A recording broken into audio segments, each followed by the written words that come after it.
మంచిగా చెప్పమ్మా ఏం కాదు మొదలుగా రాగి చెంపి ఆ పొడి దానిలో పోసిళ్ళు అరిచేతిలో పోసుకున్నాడు అరివేతలు పోసుకొని అప్పుడు రాగి చెంబు ఉంటే రాగి చెంబు ఉంటే ఇయ్యమ్మ అన్నాడు ఇయ్యమ్మ నాకు ఇచ్చిన దాన్ని రాసిండు దాన్ని అరిచేతిలో పోసి నీళ్ళు పోయి అన్నాడు నీళ్ళు పోసిన ఆ నీళ్ళు పోసినాక మళ్ళీ దాని చేసి రాగి చెంపుకొని ఇట్లా రాసిండు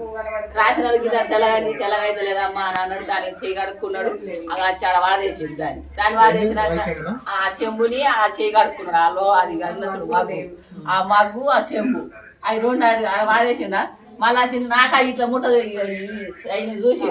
సోయి చూసిన వాళ్ళకి వేరే ఇక బంగారం కడిగేది ఉన్నదమ్మా అని అన్నారు బంగారం కడిగేది అన్న వాళ్ళకి నేను బంగారం కడిగేది కడగ నాకు అవసరం లేదు అని అన్న పైసలు లేవు నా దగ్గర నువ్వు ఎల్లుడే కావాలి అన్న అన్నంటే వెళ్తలేడు చాలా సరే కానీ మరి అది ఎప్పుడు నాన్న తీసిడు పొడి తీసిడు ఇది పోతే ఇంత పసుపు అలా కిటికీలో మా నీళ్ళు పోసిండు అలా పసుపు వేయి అన్నాడు అలా పసుపు వేసినాక ఇంకేంటి ఎర్రది వేసిండు ఆ ఎర్రది వేసినాక ఇంకేంటి తెల్లటి పొడి వేసిండు ముద్దాసుని అది ఎలుగారమో ఏదో అది కాలిపోయింది అది కారుగారం ఆయన చేసిన వాళ్ళు వేసిన నేనే చుట్ట చుట్టుకున్నా చుట్ట చుట్టు అన్నాడు చుట్ట చుట్టిన అట్లా కాదమ్మా ఇది నేను చుట్టే అన్నాడు అలా పెట్టింది అది పెట్టి దాంట్లో నీళ్ళు పోసిండు పొయ్యి మీద పెట్టిండు గట్టిగా ఇక మన ఆడే లంజ కొడుకు నేను పెట్టి కాదమ్మా అని మళ్ళీ తెచ్చి పొడేసి ఆడు మళ్ళీ గట్టిగా మూత ఒత్తి పోయిండు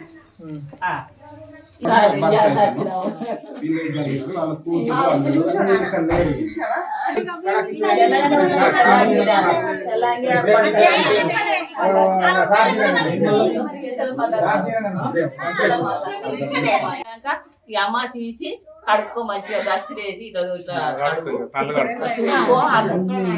నేనేమన్నా అయితే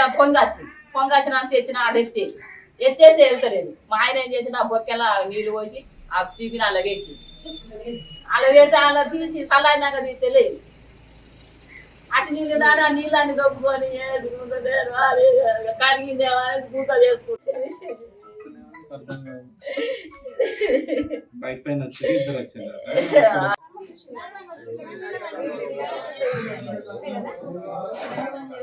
చెప్పండి